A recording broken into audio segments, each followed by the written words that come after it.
Hi all.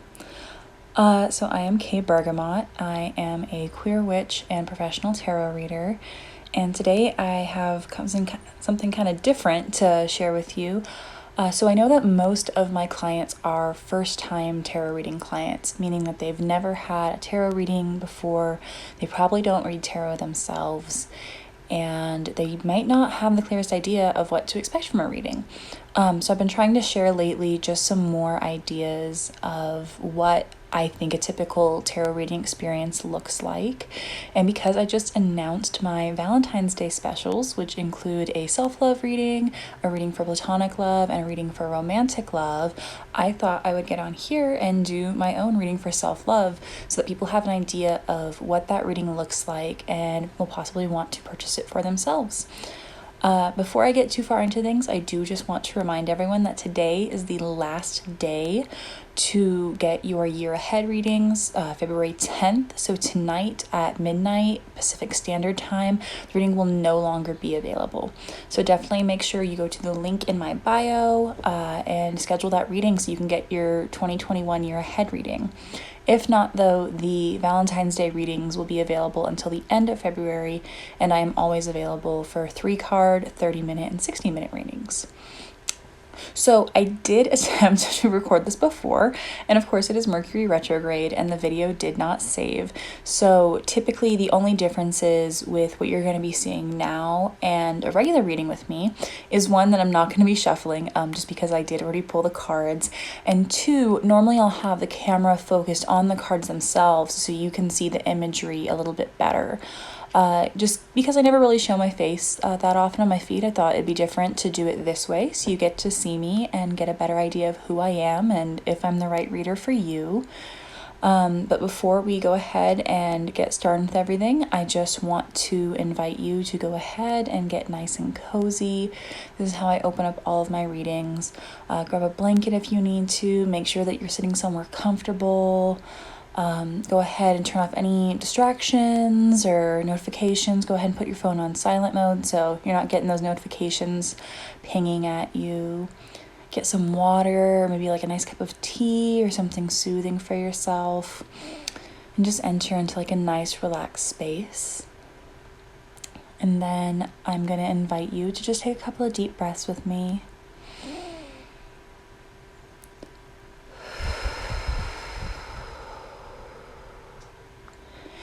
And on that inhale, go ahead and keep breathing in now. On that inhale, I would really like you to just imagine some good intentions and imagine that you're breathing those intentions in, whether it be for stability, clarity, resonance, support, love, kindness, intuition.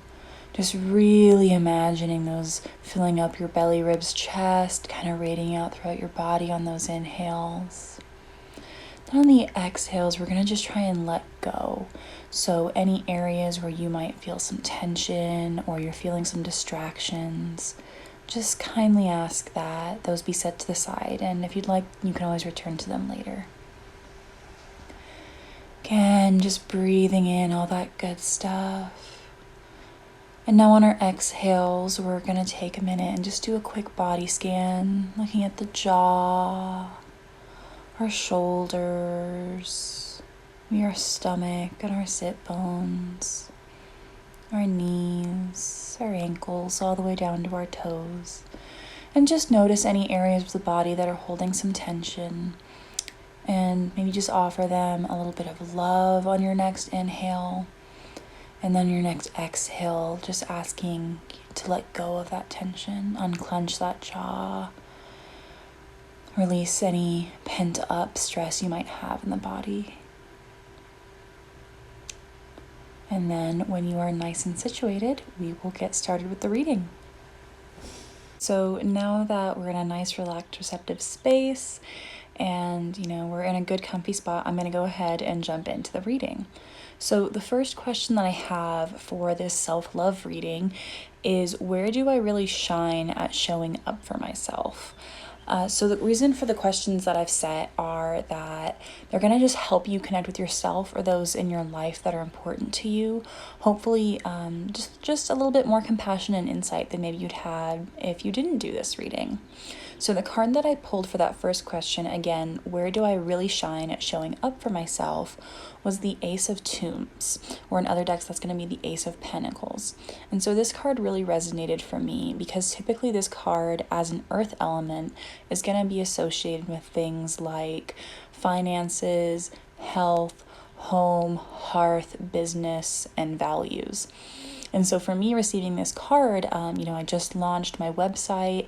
I've been really pouring a lot into my tarot business right now.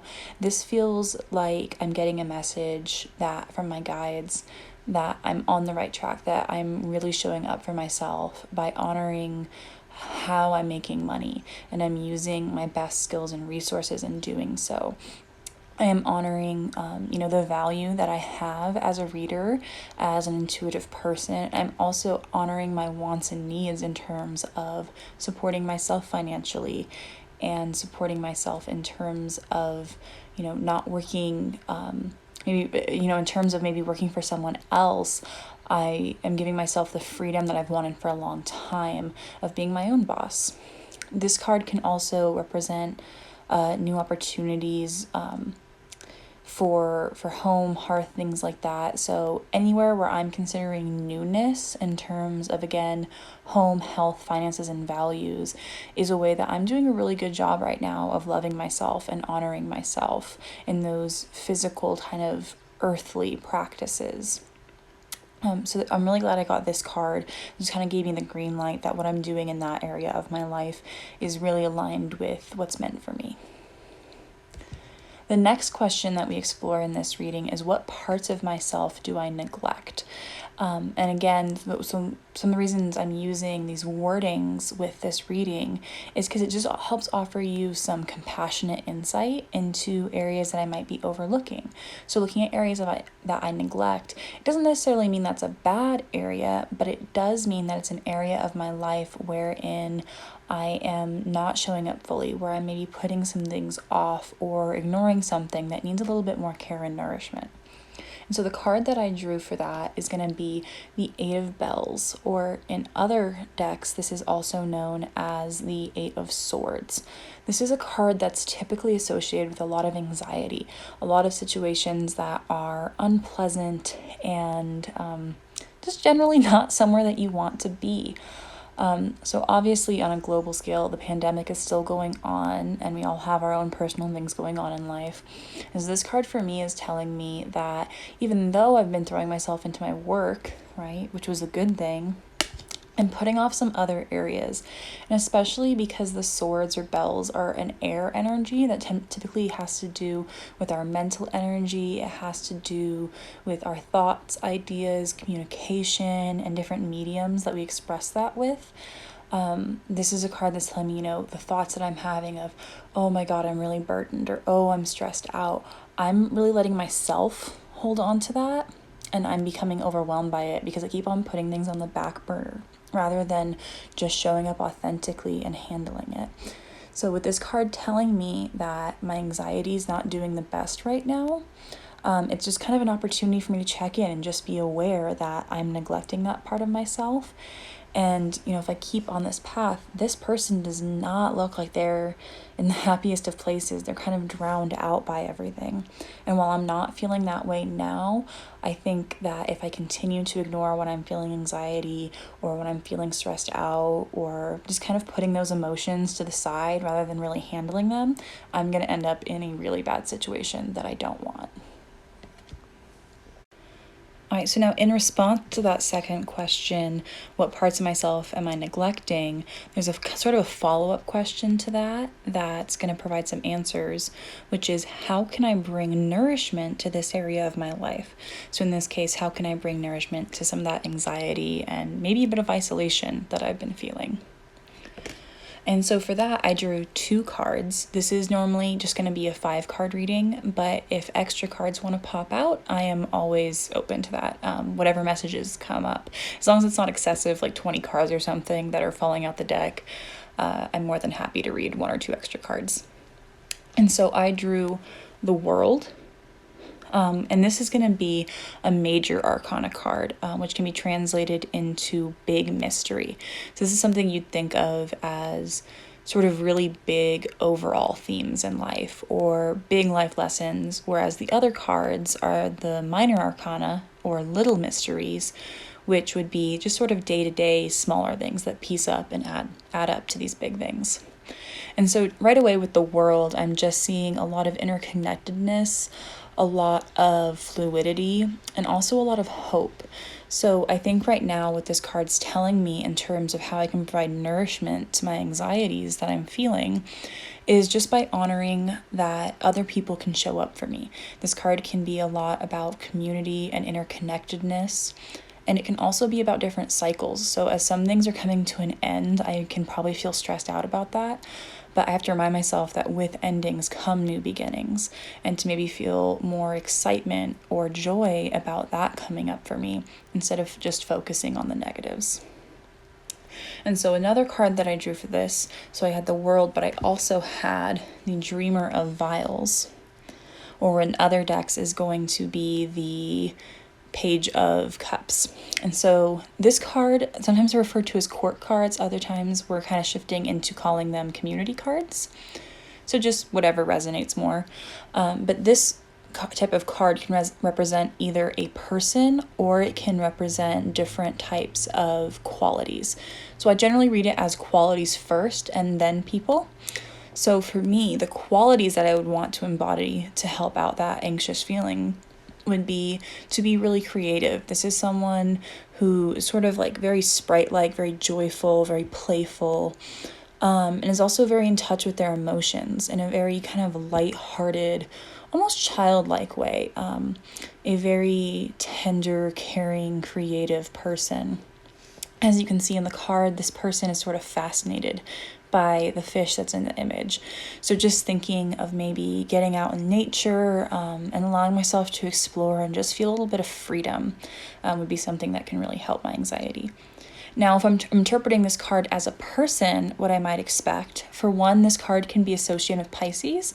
So I might want to reach out to some of my Pisces friends. Maybe they've got some love or advice that they can share with me.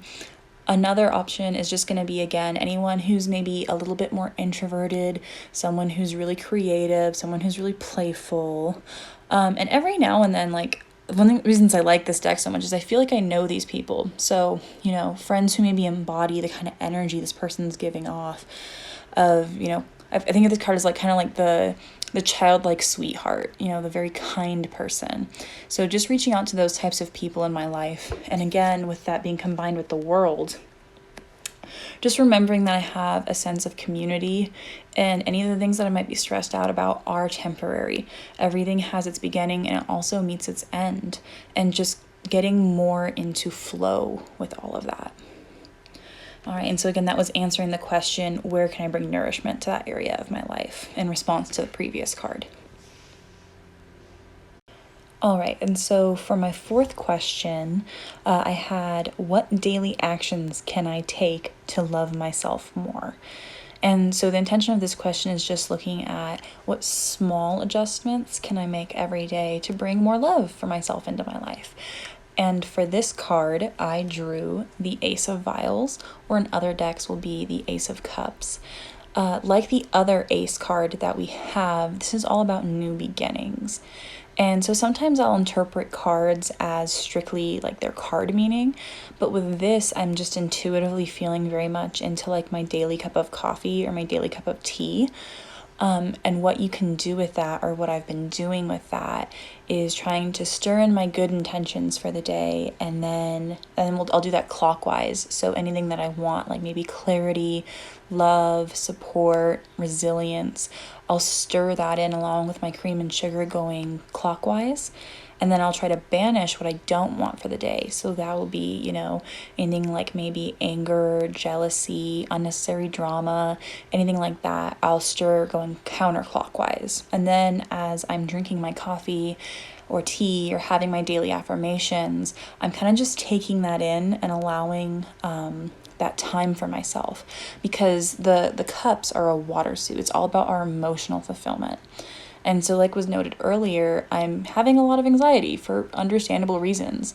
And so I'm trying to meet that lately with a lot of just care and compassion and kind of having a morning routine. And this card, again, is kind of giving me the notification that, yeah, that's a really good idea, that I need to be really caring for myself and nourishing myself and looking out for my emotions.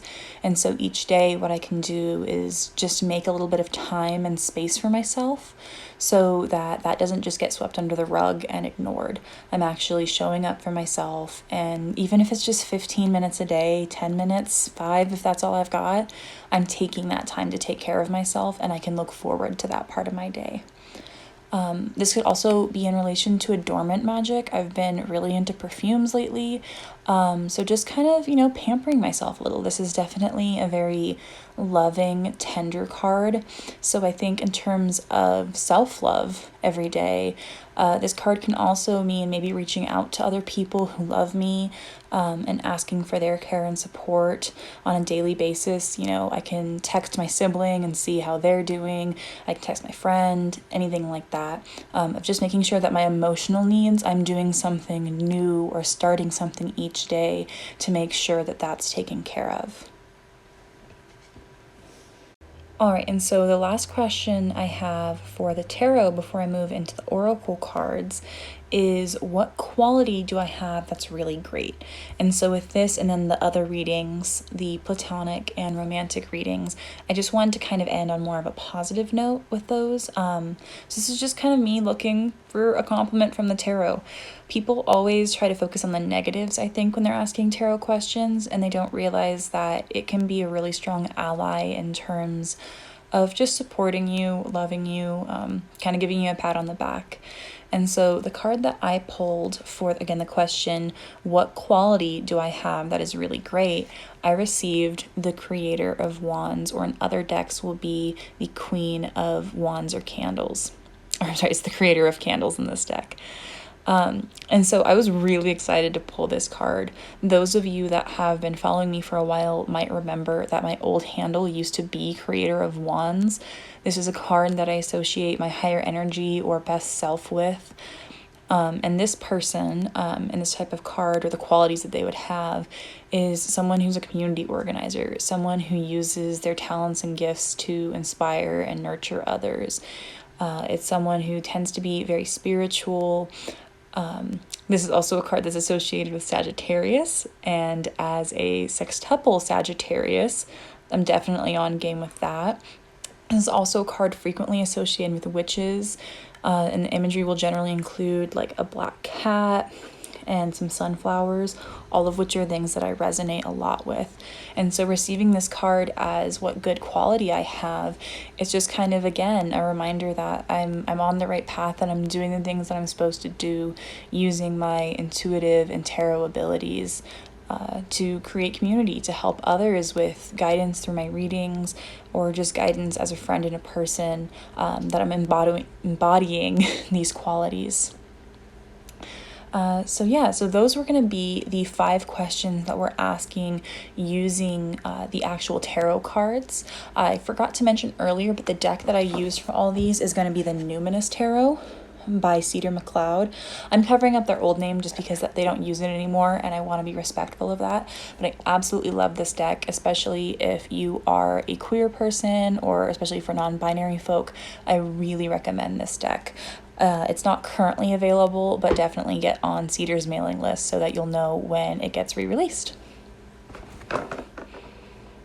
All right, and so lastly, I'm just going to round up this reading by pulling 3 oracle cards. I'm using the Gaia Oracle deck by Tony Carmine Salerno. This is a deck that you can get at most metaphysical stores. It's really popular and just has some nice sort of earthy imagery in it that I really like. I believe it's a mixed media artist. But yeah, I just want to make sure I mention that. And so for oracle cards, they're a little bit different than traditional tarot cards, and I use them just to search for general insight and guidance, or maybe the overall tone of the reading. And so I pulled 3 cards from the deck, and I received Eternal Love, Happiness, Harmony, and Fulfillment. I also received Amethyst, Transformation, Certainty, and Confidence.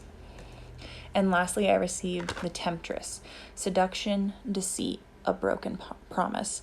And so with these 3 cards, the first one I'll start off with was the Eternal Love card.